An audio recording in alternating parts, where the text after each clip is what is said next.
Dr. Carol Francis Talk Radio Show. Let's make life happen together with authors, scientists, researchers, both inside the box and outside the box of understanding so that you can live a life full of your success, curiosity, enjoyment, happiness, and richness of life in every respect. Let's go beyond our limits, and let's help others go beyond their limits as well. Welcome. Hello, everybody. We have fun today just being able to explore yourself by way of the tarot. Tarot cards have been around for millennium, but we'll get to know a lot more about what's going on with the tarot through Brigit, who's going to be calling in through Skype in Australia, and she's trying right now her best to be able to get through. Excited, though, because it is so fun to be able to explore yourself by way of being able to use images and representation, symbology, to be able to go inside yourself and have a meditative experience, to be able to use whatever is around you, and in that moment be able to explore what it means to you relative to yourself. You know, it's not very uncommon for the shamans, for example, to be telling you to pick up a rock and then to be able to look at the dimensions and the designs of the rock.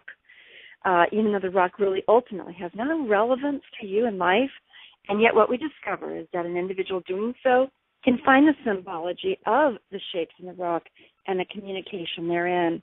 So Brigit Esselmont is going to be helping us do that very thing, but by way of using the imageries of the tarot cards. Hello, Brigit. Welcome from Australia. Hi, how are you? I'm doing very well. I'm so glad you're here with us. Brigit, it is so important for everybody to know how to reach you for online tarot readings or for classes which you offer, and also to be able to use this incredibly rich website that you've been able to create. And so before we get to know you, how do they contact you so they can even look at it right this very moment while they're listening to the show? Yeah, absolutely. It's so it's Brigit from Biddy Tarot, and you'll find me at biddytarot.com. That's BIDDYTAROT.com. And yes, that's where you'll find everything tarot, everything that I cover. Thank you so much. So that's biddytarot.com. Tell us, Brigit, about the magic of the tarot cards in terms of being able to do self-exploration and meditations. What's so compelling and inspiring about the tarot cards? I think, you know, the beauty of the tarot is that it is so it's so visual, and you know, there's such a rich sort of symbolic tapestry that we see in the cards. You know, you even just take one of the 78 tarot cards, and there's so much going on. Especially when you're working with a deck, say like Rider-Waite. There are certainly some decks out there that are, let's say, not as illustrative, but certainly with those decks that have got wonderful, rich pictures, there's so much that you can do in terms of picking up different symbols and then using those symbols as almost like intuitive cues. Almost like little doorways into your own intuition. So, you know, maybe you see like a lion in a card and it starts to remind you of like your inner lion or your strength that comes within. And even just, you know, that picture within itself is so powerful. So that's why, you know, using the tarot, you know, we've seen so many different uses, the whole, you know, gypsies and crystal balls and so forth. But I think this is, you know, much, you know, really exciting place of working with the cards is when you're using it for self-discovery and meditation and so forth. How did you become involved in doing the tarot cards at all, both as a reading as well as a meditation? Yeah, I started when I was about 18. I was about to head off to Germany for a 6-month exchange as a, you know, after school experience, and I thought, I'll go and see a tarot reader. So I went to see this lady, and she pulled a number of cards, but one of which was the Emperor. And I saw this card, and she said to me, "Oh, you're going to meet a boyfriend, you know, like the one boyfriend." And I thought, okay, that sounds great. And I thought maybe she tells this to everyone. But lo and behold, I go to Germany and I meet someone really special. Now, he's not my husband now, but he was certainly my first boyfriend, and that was, a wonderful experience. So, that sort of first-hand experience showed me just the power of the tarot cards. And I thought, what, maybe this is something I could teach myself. I'm certainly interested in, more spiritual things, and the tarot showed a lot of potential in that respect. And so, growing up, through my 20s, again, the tarot was such a powerful tool for this self-discovery, and I learned so much about myself as I was studying the tarot cards. And at the same time, I was studying at university, and I was doing a business degree. And so it was really lovely to be able to, put the accounting and the marketing books down and, start to explore the more spiritual side of the tarot cards, to counterbalance all of those studies.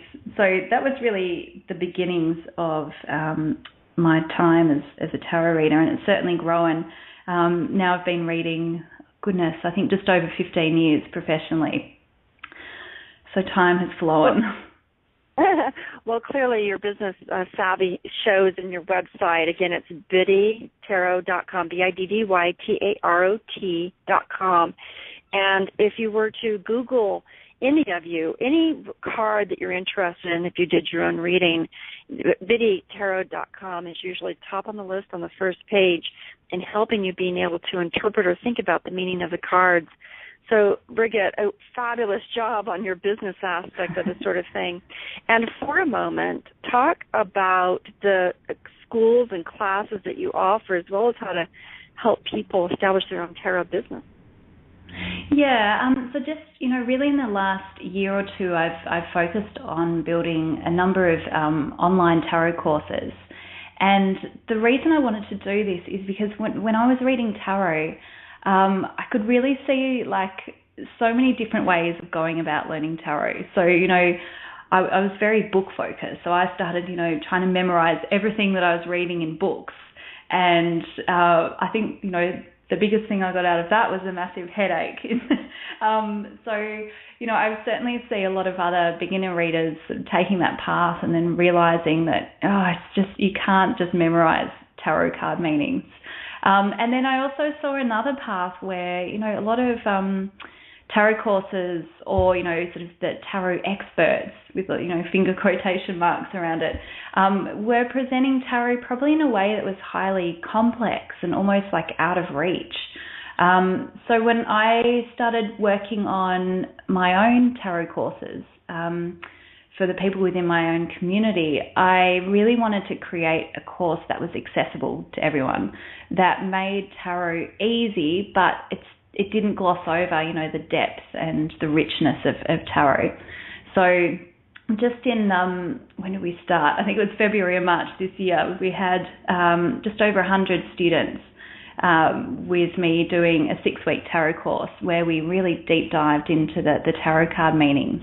And in August, I'll be running another 6-week course online for knowing how to read the tarot cards, but doing it with, that confidence. Because I think when we feel really confident about reading tarot, that's when we do really magical things.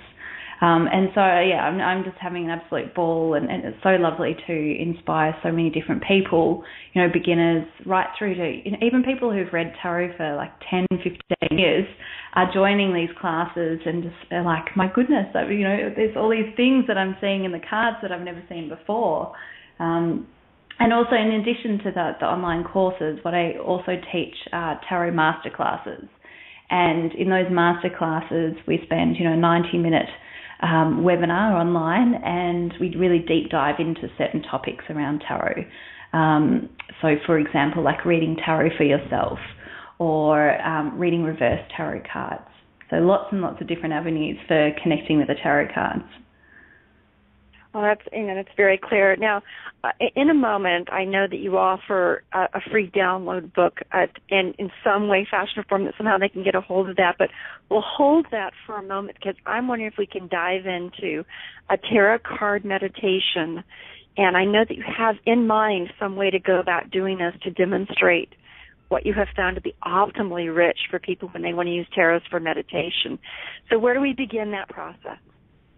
Right. So let's do, have we got it, let's see, how much time do you think we've got here? About 15, 20 minutes to go into a full meditation, or I can do a shorter one if that's a bit easier. Let me know. How about if we start with a little shorter one, and we actually have 50 more minutes left, but let's start with a little shorter one so we can kind of discuss the process while we're also discovering what's going on. Right. All right. Brilliant. So if you have a tarot deck, fantastic. What I'd like to do is we'll work with the full tarot card. Now, if you're online, even, that's easy. Just type into Google full tarot card and look under the images. And what you'll do is you'll be able to pick up an image of this tarot card. So just make sure that you've got either the actual full tarot card in front of you, or if you're not, if you don't have the deck, then go straight online and grab an image from there.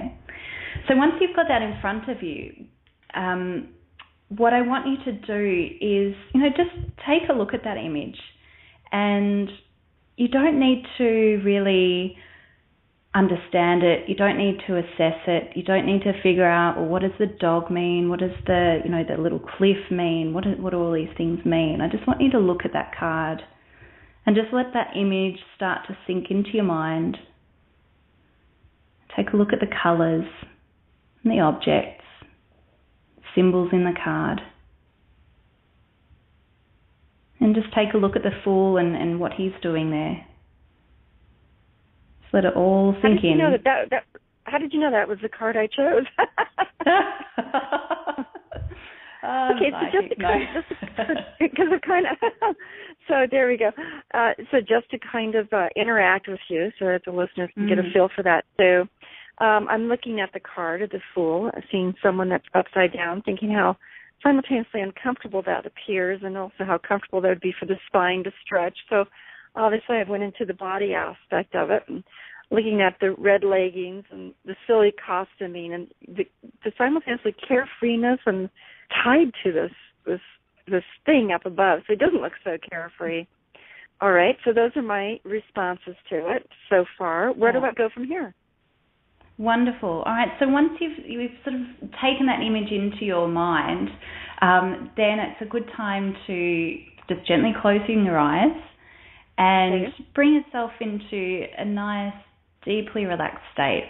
So for some people, they might like to focus on their breathing, a couple of deep breaths, and just focus on relaxing your body.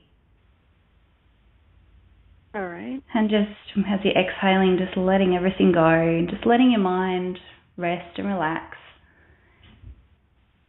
And when you're feeling relatively comfortable, just remember that image that you were looking at before in the full tarot card, and then bring it up into your mind's eye. Start to see the Fool again and the different objects that were in that tarot card. Okay, and now as you're seeing the Fool before you, what you might want to do is go up to the Fool and ask him, what are you here to teach me? What message have you got for me? Hang loose. Hang loose. Neat.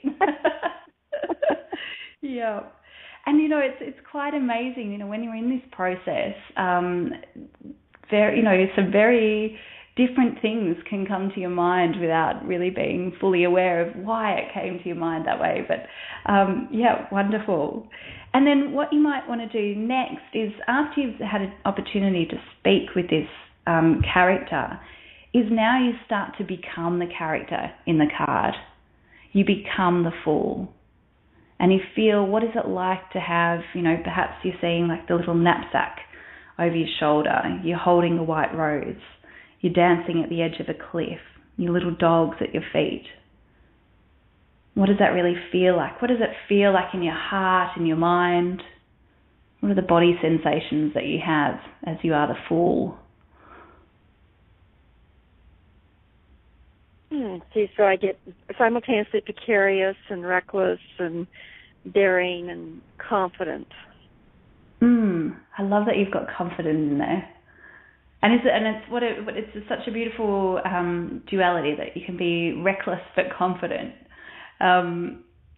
Wonderful. And just sort of take this moment now to bring in all of that energy, because there's a way that you can access the energy of this card and then bring it into your own life, and think about where do you need that full energy? Where do you need more of that full energy in your own life?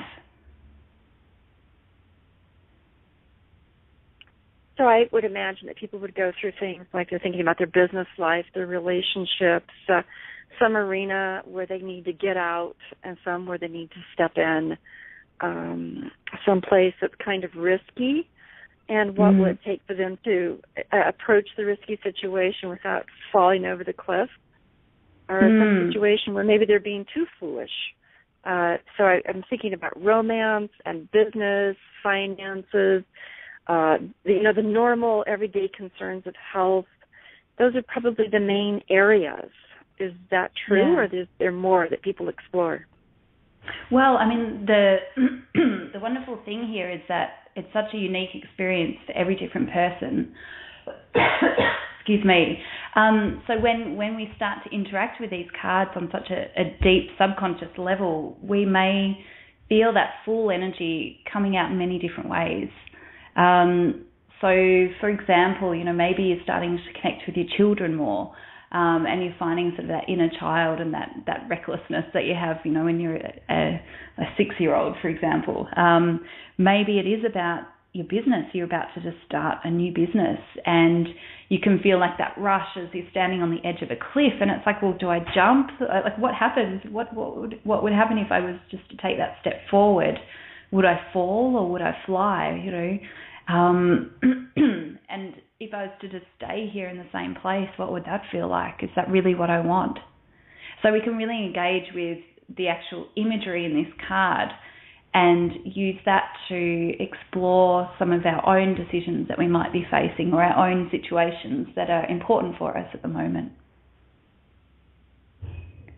And at this point in time, do you take it seriously in terms of like predictive, or what like communication from spirit guides, or is that part of this use of meditation, or is that another use of the tarot card?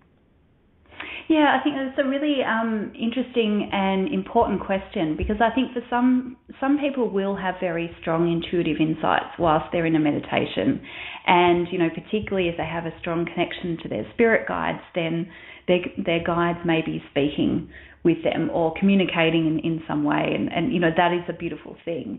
However, I don't want you to ever have sort of that, like, the feeling of pressure. Oh my goodness, I'm going to do this meditation. I better find out what's going to happen tomorrow. What's more important is that you're just connecting with the energy of this card, and it may simply be that you're just exploring that energy, as opposed to necessarily having a prediction or intuitive insight about what's coming up for you. Because I think, this, if we even take a step back, if you're thinking about how tarot works in our lives, we can use it for many different things. And so prediction and connecting with our intuition is one way of using it. But another way is to use it, even for manifestation, or for understanding parts of ourselves that are already in existence. So there's, it's taking away all of the prediction side of things. And for example, if you... Go ahead. Oh, sorry. I know I've got... Go ahead. Sorry. Let's say you were about to start a new business, and again, you've got that sort of feeling of intrepidation about making this big move.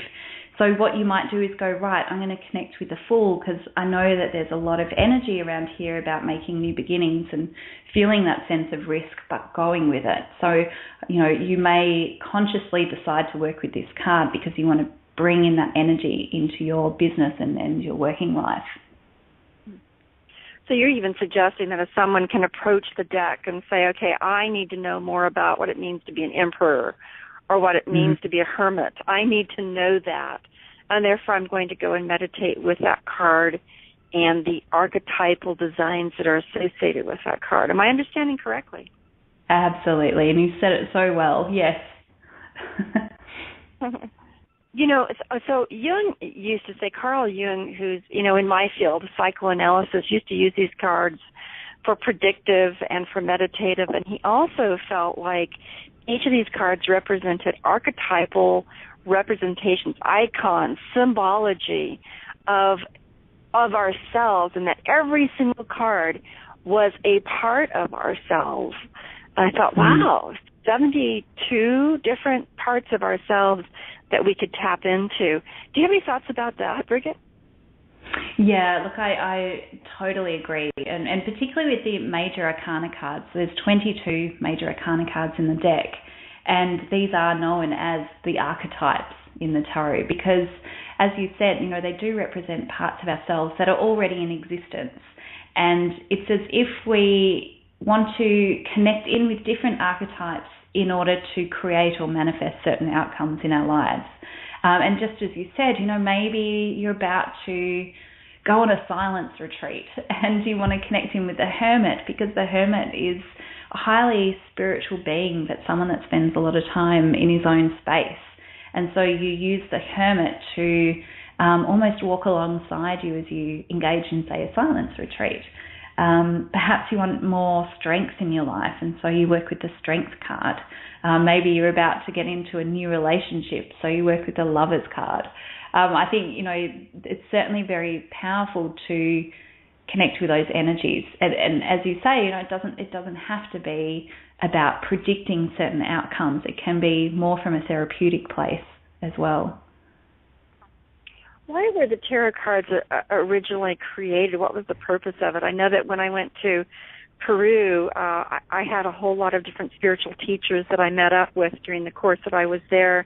And one of them actually took just a regular deck of 52 cards and read my reading, and she was spot on with every aspect. I'm looking at these normal poker cards in the deck and was absolutely amazed and realized, wow, the origins of tarot card are associated to our regular playing deck. So what was the origins of this? Why did this all get started historically? Yeah, as far as we can tell, the tarot was, it first originated in around the 1400s.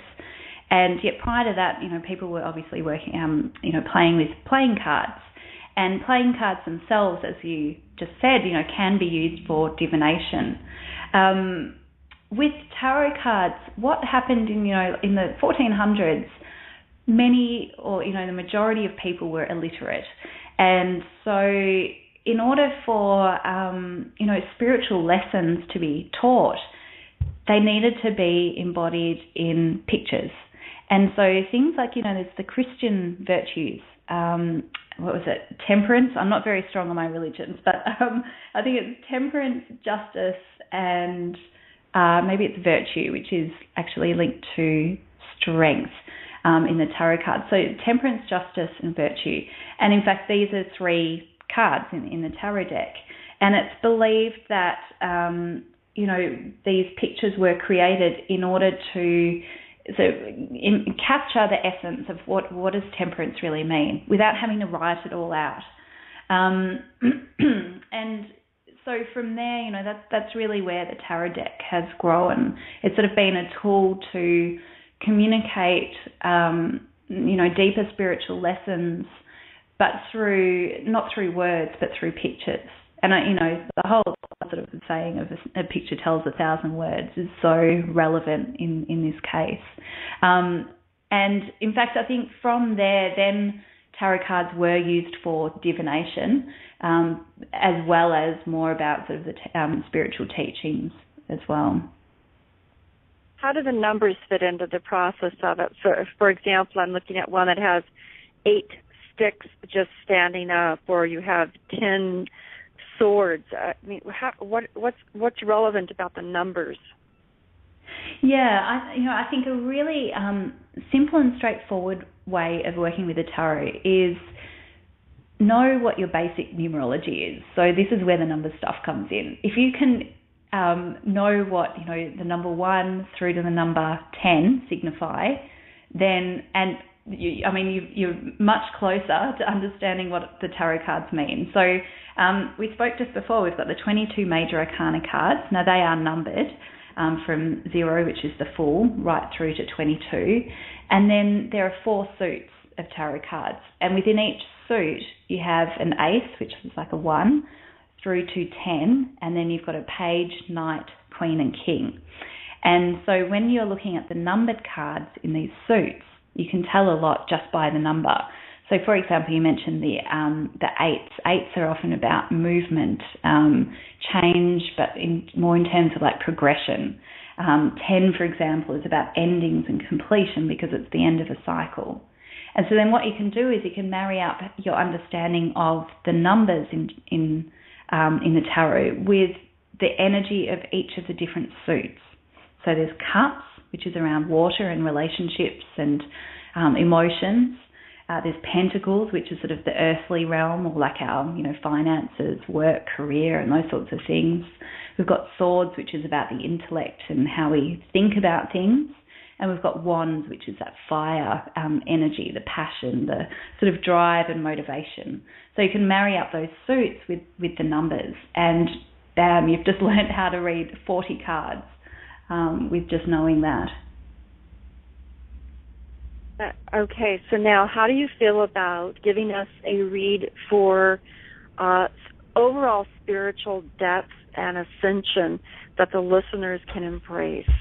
So if you were to do a tarot reading right now, talking about the different numbers, the arcanas, and tell us what are our guides for the day about spiritual ascension. Okay, I'm just shuffling. I'm going to take... Beautiful. Okay, I've just done 3 cards. And the beautiful thing here is that all 3 cards are in the upright position. So I read upright cards, but I also read reverse cards. And the upright card in this sense leaves me feeling like the energy flow here is just beautiful. It's a free flow. And it's something, it's as if to say the message here is very clear. So the first card that I drew is the Ace of Pentacles. Now, if we were to go back to our very purist, way of looking at the cards, the aces are all about new beginnings and almost like seeds of potential. And pentacles, as I said before, it can be about like the earthly realm. But in this sense, I feel this is more about sort of outward manifestation. So it's saying to us that we have the opportunity to bring in all of our universal knowledge and energy and our connection to the universe, and we can turn it into something real and tangible. It may be perhaps just simply offering gratitude to someone. It may be starting a project or even, a business undertaking that has spiritual connections. It's almost what I'm getting now is seeing like this hand with a pentacle on it. It's as if a gift is being extended to us as a group here. And I think that's really lovely. So the next card that I drew is a 6 of Cups. And this is a gorgeous card. It shows 2 young children playing in a castle in some very sort of safe garden within the confines of the castle. And the older child appears to be handing, some flowers to the younger child. And again, I'm getting that sense of gift. And isn't this beautiful? I think the universe is telling us that we have a gift that we can share. And we see this beautiful connection between the 2 kids. Now, I wish my 2 kids would play like this, but they don't. Because these 2 are playing really nicely together. And I think it's just a lovely sign that, if we can harness everything that we're getting from the universe and from our spirit guides and whatever it is that you connect to on that spiritual level, and we offer it out to others, we can create a very special connection with people that is of the essence of pure love, really. And again, from a numerology perspective, the 6s are about harmony and relationships, and the cups as well about relationships and emotions. So there's that beautiful pure energy in this card. The final card that I've got here is the Moon. So the Moon comes from the 22 major arcana cards. And our majors, as you said before, about archetypes, they're also about, very strong spiritual lessons. And the moon is traditionally very, say, quite intuitive and connected to one's subconscious mind. If you think about like the moon cycles and think about how the moon affects the ocean and the sea, it creates tides. The moon affects, even when you go and get your hair cut, there are optimal times along with the moon cycles as to when you should cut your hair, or even to harvest plants, for example. So the moon has this very strong power, but it's often in a very subtle way.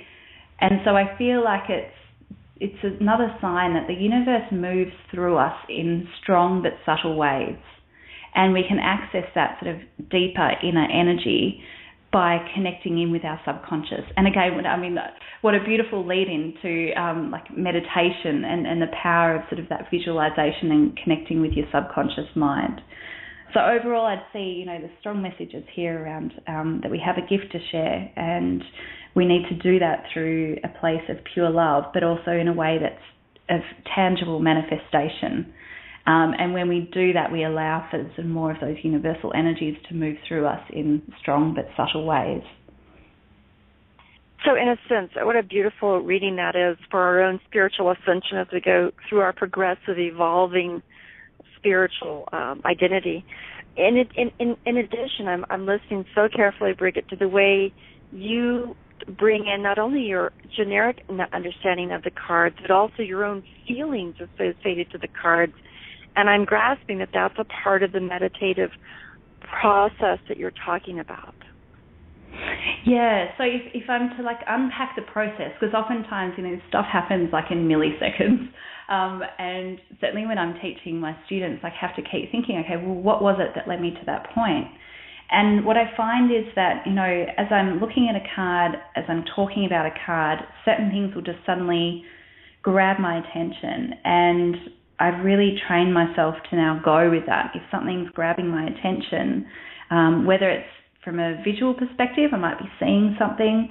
Sometimes I hear just phrases come to mind, and I just go with it. And I think, for advice for those who are listening who want to work with the cards in this way, it's so important to say yes to all of this stuff that comes to you. Even if your conscious mind might be going, oh, but that's silly, don't say that. Just go with it, because often this is how our intuition is talking to us, by seeing what sort of picks up your attention, intuitively. That's what's helping us connect in a very special way with the cards. So as we're talking about the meditative process, you're emphasizing your own internal process, the world that you're in, your questions and your concerns that you bring to a card. How also does someone view the cards, or what is your opinion of viewing the cards as a way for spirit guides or entities or others apparently outside of us, angels, wanting to convey messages to us? How do you feel about that aspect of the use of tarot cards? Yeah, again, this is the wonderful thing about tarot, is that it's simply a tool, and different people use this tool in different ways. So for me, I keep trying, but I'm finding it very hard to connect with actual spirit guides or angels. I'm not saying that it's not possible. It's just it hasn't been an experience for me that's sort of manifested yet. However, that said, I've got some readers on my website, particularly Sherry, and she's an endorsed Biddy Tarot reader, and I know that she works with the tarot in a way that is also highly connected to her more psychic abilities. So she works with what she calls upstairs, which is really, sort of her panel, I guess, of spirit guides who are actively communicating with her as she's doing a reading. And in fact, for her, it's less about the tarot cards and more about what she's sort of downloading from upstairs. Whereas when I'm reading the cards, I'm probably, I would say 80 to 90% working with the cards and what's sort of coming to me. And then I'm also getting a little bit of filtering through in terms of, how I was saying with, almost hearing like phrases or sentences coming to me, or every now and then seeing, a picture image coming into mind. You speak to any tarot reader and they will tell you a different story about how they work with the cards, and everyone has such a unique experience. But certainly, yes, it is a way that you can connect with spirit guides, angels, upstairs, whatever you want to call it. It's interesting. It's almost as if the way in which an individual uses the cards is as unique as the cards themselves, in 78 different unique ways. Okay, Brigit, now you offer a free ebook. How can they possibly have the wonderful opportunity to access that book? Well, actually, I'm going to take it a step further and offer a free meditation, because I think we've sort of dabbled a little bit with the full, but what I'd like to do is share with your listeners the full 25-minute full meditation. And okay. What would be the best way? Should I? I've got a link. Should I drop that link in to somewhere? Let me see if I can. Let me bring it up, because it is a little bit long, unless you've got your pen ready and waiting. Well, let's go ahead and try it. Is the link somewhere on your website, which is biddytarot.com, or can they get that link from you if they email you? Let's see. So, note to self, create a shorter link in the future.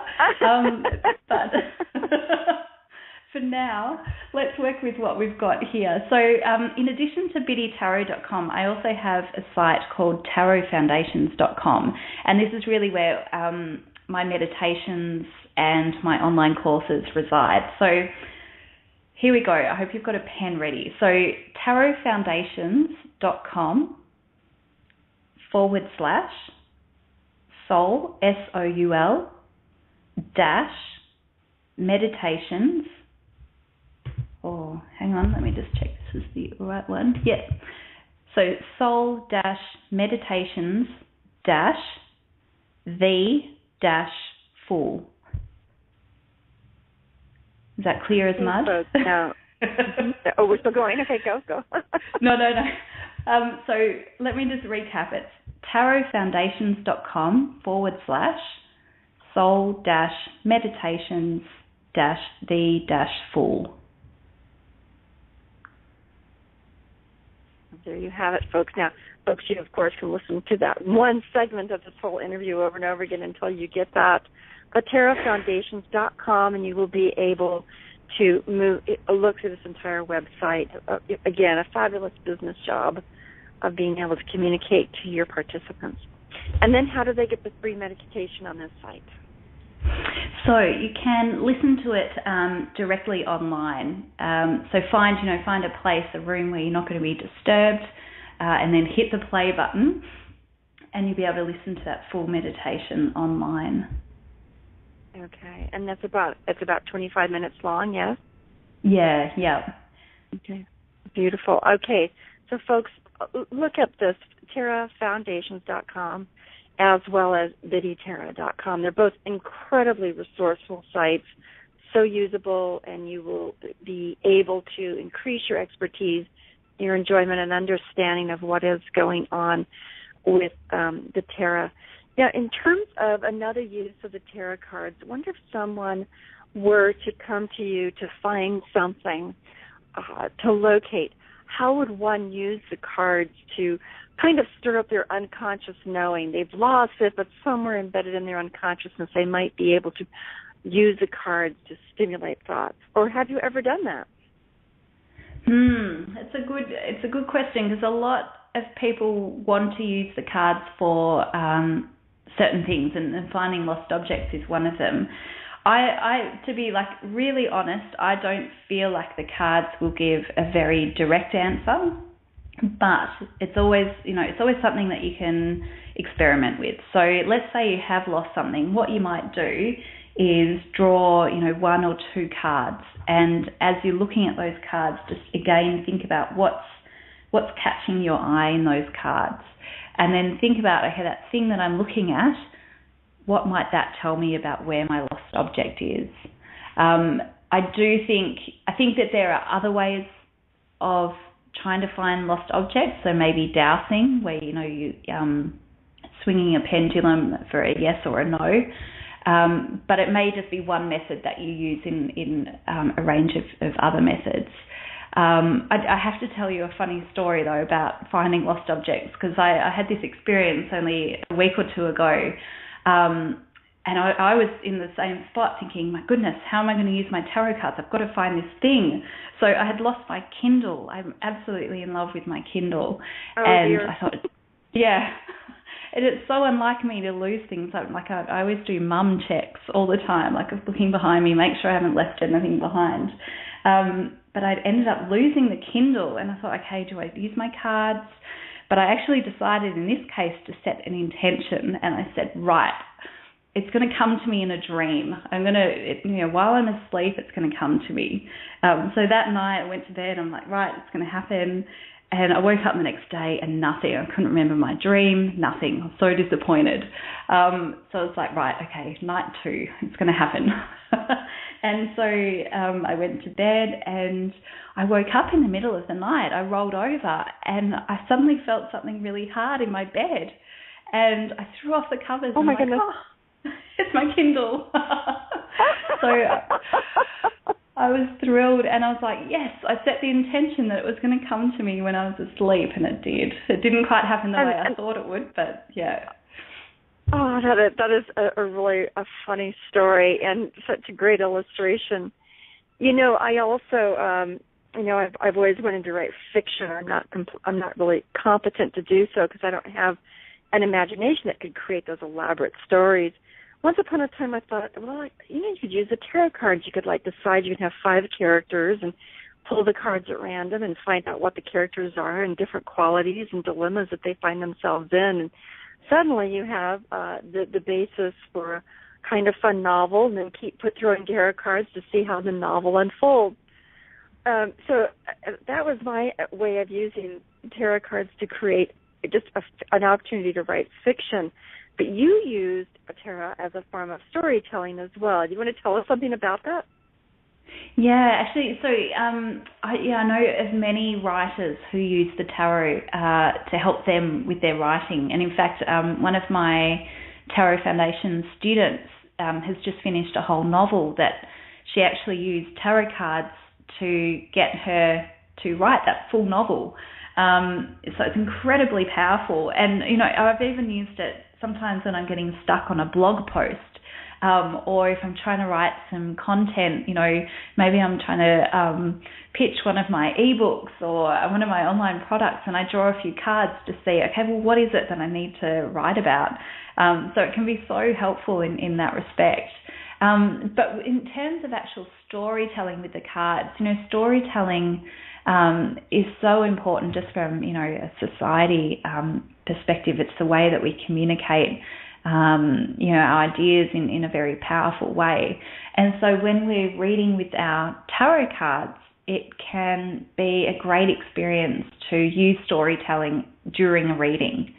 And, even it can be as simple as, you take one card, you look at the picture, and you start to tell a story about that picture. So, for example, when we've got the Fool, we can see the man standing on a cliff with a dog next to him. Right, so that's the description, but we could tell a whole story about this young man who, he set forth, he left his parents' home with just, the bare essentials because he wanted to go out and explore the world.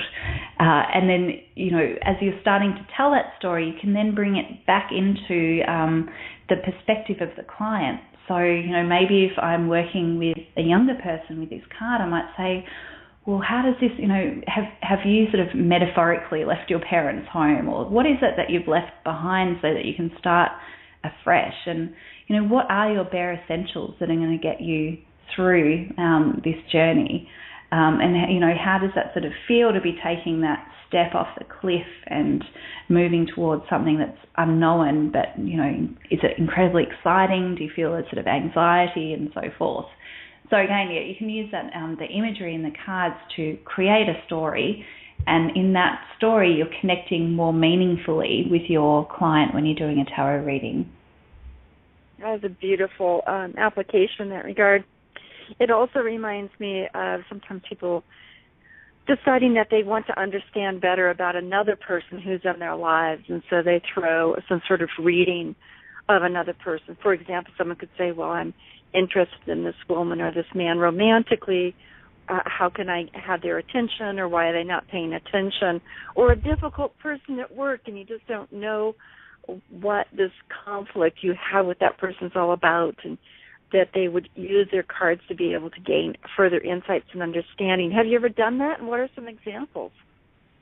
Yeah, so there's a really neat sort of trick, I guess you could call it a trick, or a technique, I should say, that you can do with the cards. And it may be as simple as drawing one card for yourself and one card for the person that you're interested in. Whether it's, someone that you're clashing with, or someone that you want to get to know romantically, what have you. So you draw those two cards and put them side by side. And if you're working with a deck like Rider-Waite, where you do have, oftentimes there's people in those cards, it's really interesting to have a look at how those people are interacting within the cards. So for example, the card representing you, the person in that card may be facing the person in the other card that's representing the other person. I hope this is a little bit hard to say it verbally, but hopefully you're getting a picture in your mind. So there's two figures. If they're facing each other, then you can say, yeah, that's great, like they're connecting, there's sort of understanding happening. But if you end up with one, maybe it's yourself, and you've turned, like the figure in the card has turned their back on the other person, then that tells you a lot about that relationship as well. And even, might be as far as both people have got their backs turned to each other. And, you might even draw another card to sort of place in the middle of those two cards to find, well, what is it that's sort of pushing those two people apart. There's lots of different ways that you can really play a game with the imagery to understand relationships. And I think just also to take a step back is that we've got to be really careful also when we're reading cards about other people that we're not sort of like prying into their personal information. So oftentimes I have clients saying, okay, I really want to know, does this person love me? Are they seeing someone else? Like, what's happening? And for me, it's really important that we bring it back to what can the client change or focus on, as opposed to what's going in someone else's life. Because, one, they can't do anything about it, but two, for me, I see that as unethical, because we're prying into someone else's business and they haven't necessarily given permission for the reading. That is so interesting. You're kind of suggesting that there's a lot of power in the cards, and to not pry means that we might be able to peek in. So it's an interesting. Yes. That's an interesting perspective. There's also a dark side to life, and there's also a dark side to the cards in terms of well, I don't know what you would say are the reversal of the cards always dark, or there's the death card, or the ones with the swords that sometimes they're poking into hearts or into a person's body. I mean, these things are really disturbing to look at times. What do you do with those aspects of the tarot? Yeah, well, I think, it's really important to recognize that nothing in life is wholly good or wholly bad. So even when we go through really challenging and difficult times in our own lives, there's usually something that arises out of that period that is beneficial or helpful in some way. So, I often think of like the Tower card, and in the tarot we see this big tower, but it's been struck by lightning. There's flames coming out of the windows. People are leaping out of the windows. It's quite a dramatic card. And most often, people think, oh, disaster, something's gone really wrong.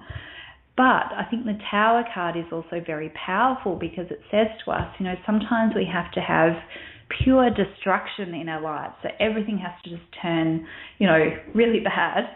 But out of that, something grows. We have to have destruction in order for there to be creation of something new. And so that in some ways, is a blessing in disguise. And similarly, you can have a card like the Sun card, which has got so much like positive energy in it. It's so uplifting, but you can also have a bit too much of the sun, right? So, if you spend too much time in the sun, you end up sunburnt with sunstroke. So, the sun can sometimes represent that there's almost like being too optimistic about things or too positive, and maybe you're putting other people offside because you're overly optimistic about things. So I think, just as you work with the cards, just acknowledge that everything has got light and shade, and it's neither good nor bad in that sense.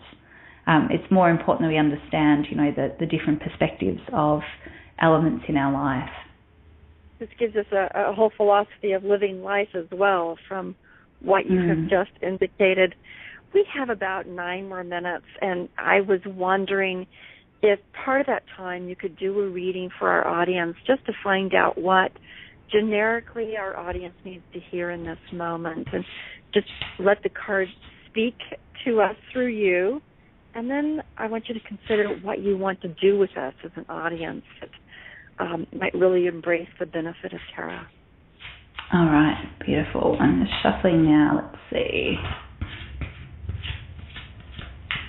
Okay. Well, start shuffling, everybody. BiddyTara.com is very much worth looking at, and you will also be able to find her at TaraFoundations.com. Tarot, T-A-R-O-T, Foundations.com. So much information she provides. And a woman of heart. I've been able to communicate with her in a number of ways, and she has written a wonderful chapter in a book that we are compiling, Mary O'Malley and I myself, called Your Soaring Phoenix, which is going to come out in Kindle in a matter of days and in paperback in a matter of weeks. Well, how are we doing? Oh, it is. It's a beautiful, wonderful book. I so appreciate your contribution to this book. 25 amazing spiritual teachers offer such tools to inspire and expand and to spiritually ascend. But whatever your card's telling us today. Well, so the first card that I drew is the 5 of Pentacles in the reverse position. Now, it's so funny that we were talking about good cards and sort of bad cards, because the 5 of Pentacles is one of those cards people often go like, oh, no. So I don't want what that one. We see, no, I know, we see like 2 beggars out in the snow, and they're cold, they're probably hungry, and yet behind them is sort of this well-lit church. When I see cards in the reverse position, I often see that as a sign more of internal processes. So where that energy is being harnessed within ourselves. So it might be that we're connecting with it on a private level or just through our own thoughts and our feelings, as opposed to embracing that energy when we're engaging with others or our external environment. So with the 5 of Pentacles reversed, I often see this one come up as about letting go of a scarcity mindset. Now, I know this is a little bit of a diversion from traditional meanings, but this is something that's been really connecting with me. The more that we can stop looking at, like, what don't I have, and the more that we can look at what do I have, the better off that we will be. And so perhaps the action, or the thing that the listeners can take away is to think about, if there is something in your life where you might be feeling like, oh, I just don't have enough of this. Maybe it's like I don't have enough money, or maybe I don't have all of the possessions that I want in my life. Have a think about how you can turn that around to something where, wow, I have an abundance of this. And maybe it's, I've got an abundance of time. I've got an abundance of space. I've got an abundance of love around me. So think carefully about how can you start to shift from a scarcity mindset into more of an abundant mindset. I also drew the Queen of Swords next to this card, and what I love about this woman is that she is focused. She's so focused on the way forward for her, and she's holding her sword very high. And so it's as if she's going, right, I'm going to have an abundance mindset and we're going to do this. And, she's really making things happen. And when I was looking at this card, what I was really connected to was there's a small little butterfly in the throne that she's sitting on. And to me, that butterfly is about transformation. So here's your opportunity to really transform any sort of scarcity mindset that you might have about what you don't have, and then shift that into a new mindset about what you do have and move forward from that position. Determination, dignity, and confidence, too. That's just beautifully said. Yeah. There's something very powerful about the Queen of Swords. She's certainly got her sight set on it. Yeah. Were there any other cards that you drew up, or were those the two? Those were the two. And it's kind of funny because sometimes, like when you're doing a reading, you're thinking, come on, let's go for a major arcana card. Let's make this really powerful. And then the tarot just, it'll give you what it gives you. You can't really push it into a certain direction or not. And what it gives you is what you were meant to have, I believe. I think these cards are just so powerful from the standpoint that if you are looking at what you do have, now you're focused on the materials with which you can weave your future into something even more so. I was listening to a book by a cosmologist and a physicist and saying that the universe expands, and as the universe expands, actually the atoms multiply. Just by the very act of expansion, there's an additional growth of additional atoms that develop, and out of nothing comes more. To look at what you have, those are the materials that are available right there in the moment for you to weave the next expanded moment. So beautiful reading for everybody. That's what you grow out of, is what you have in the moment. Well, Brigit, tell us what you want us to take away from in terms of our future ability to use tarot to inspire, direct, inform. What would you want us to take away? I think, whether you've been using tarot cards for, 10 years, 20 years, whatever it might be, or if this is the first time you've ever heard of it, what is a tarot card? There's so much potential here to work with these cards in a very unique and powerful way. It doesn't have to be about crushed velvet and crystal balls and gypsy caravans and so forth. It can be if you want it to be, but it doesn't have to be. And hopefully what you've experienced today is that, there's such a wonderful space here to go into deep self-exploration, but also to help others. As you start to master the tarot cards, you can help and inspire other people to create transformation in their life using just the tarot cards. So I certainly hope that, we've opened up your minds to this wonderful tool that can be used in your life. Thank you so much. Now, listeners, if you will hang on, we're going to go to a time where we're going over the end. And what I would like very much, Brigit, if you tell them about the classes you offer so they can become competent in using these cards for themselves and for others. Yeah, right now I'm offering the Master the Tarot Card Meanings course. It's a 6-module course to help you build that really strong personal and intuitive connection with the tarot cards. You can now do it as a home study program. So if you head over to tarotfoundations.com, you can find out more about what that program is about. And then again, starting in August, we move into our level 2. So that's the level 1 class, and now starting to move into level 2, where I'll teach you how to read tarot with confidence. And that's going to be a 6-week live and interactive online course. And, if reading books is perhaps what you prefer, if you go over to biddytarot.com, I also have a number of tarot guides. So the Ultimate Guide to Tarot Card Meanings, which is like over 330 pages of card meanings, and Tarot Foundations, 31 Days to Read Tarot with Confidence. It's another great ebook to really help you get started with learning how to read the tarot cards. These are courses that are well priced, very detailed. You are very thorough in all of your materials, so I'm quite sure they would be interesting and usable. Thank you so much for your time all the way from across the planet, almost directly across the planet from where I'm at. And again, folks, reach out to her. She is a guide, a teacher, one of heart and one of spirit who wants to help you be able to reach inside yourself and expand, which is that wonderful reading you gave to us at the end.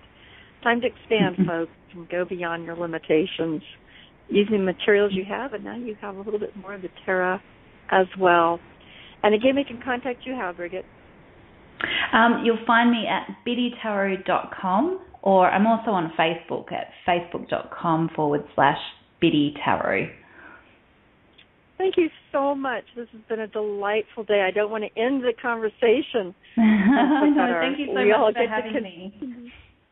Yes, thank you as well. Listeners, I thank you for joining us, too. You take very good care of yourself. Be inspired and be encouraged to be yourself. You've been touched today by Brigit Esselmont, and I hope you will continue to touch those people around you as well. Take very good care.